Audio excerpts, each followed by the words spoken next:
Video number 2 was the bloody Human Resources Department at the University of Toronto has adopted an equity position.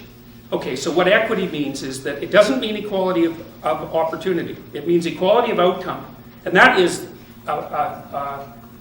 so this is the idea. The idea is that you take a social institution like a university, and then you look at the organization of that university at every single strata, from the executive level all the way down to the student level. Then what you do is you do an analysis of each level by community demography, right? You get to define the demographic characteristics that you're going to discuss, however, which is actually a big problem. Then you make the presupposition that unless that organization at every level matches the demographic representation of people at every level, then it's corrupt, oppressive, and discriminatory, and it needs to be changed. Okay, so you think, well, what's wrong with that? Every level should have 50-50 men and women, let's say. It's like, you're really sure about that, are you? You're so sure about that. You don't think there's any natural differences in interest between men and women?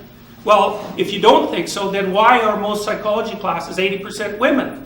And that differentiation is accelerating rapidly, like I've seen it over the course of my career, from maybe 60% men at the beginning of my career to like 80% women now. And men occupy more of the positions in the STEM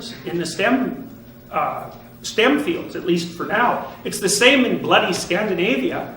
It's 20-to-1 nurses, 20-to-1 women to men nurses in Scandinavia, and 20-to-1 men to women in engineering. And that's in Scandinavia. And so what's happened in Scandinavia, as they've made the society more egalitarian in terms of its legal and social structures, is that the gender differences in personality between men and women have got bigger, not smaller.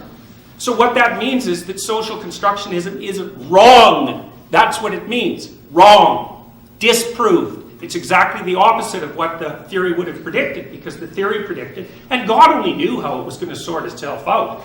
It's not like people knew this to begin with. The idea was that as you equalize the social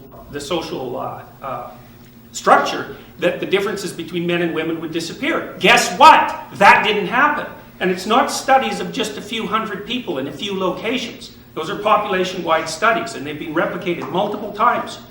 So, and the funny thing is that, so there are temperamental differences between men and women. And neuroticism and agreeableness are not the only temperamental differences. So if you fragment extroversion, it fragments into assertiveness and gregariousness. Women are more gregarious, men are more assertive.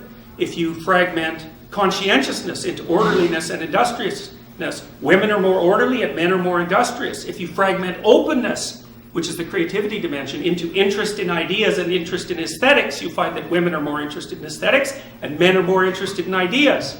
So because you can fractionate the big 5 into 10, you get gender differences across all of them. And they're not trivial either. They make a difference. So, okay, so anyways, back to the equity thing of all the preposterous and idiotic ideas. So, first of all, to make gender equity across every dimension of an organization, you have to assume that men and women have identical interests and temperaments, and that if they don't, the state should intervene to bloody well ensure that they do, which is something for all you women to figure out, because now there's many positions in society that women preferentially occupy. So what are you going to do about that? And what are you going to do about the Asians?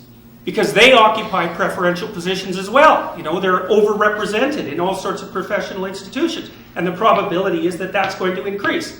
What are you going to do about that? What about the Jews? What are you going to do about them? Because they're in the same position as the Asians. You're going to put quotas on all those people? What kind of stupidity is that?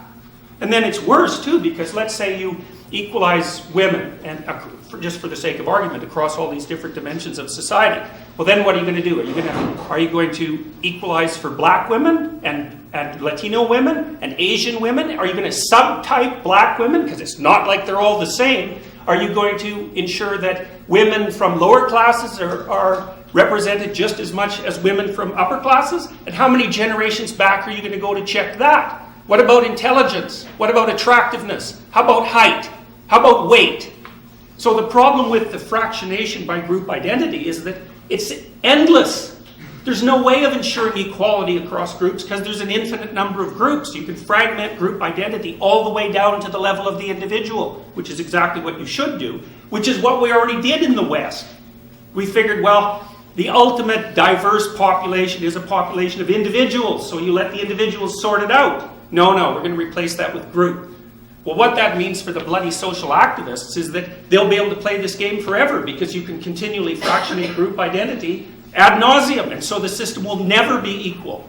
And you can bloody well be sure that as we implement social policy to make sure that all outcomes are equal, that the amount of space that you personally are going to have to maneuver in is going to shrink and shrink and shrink and shrink.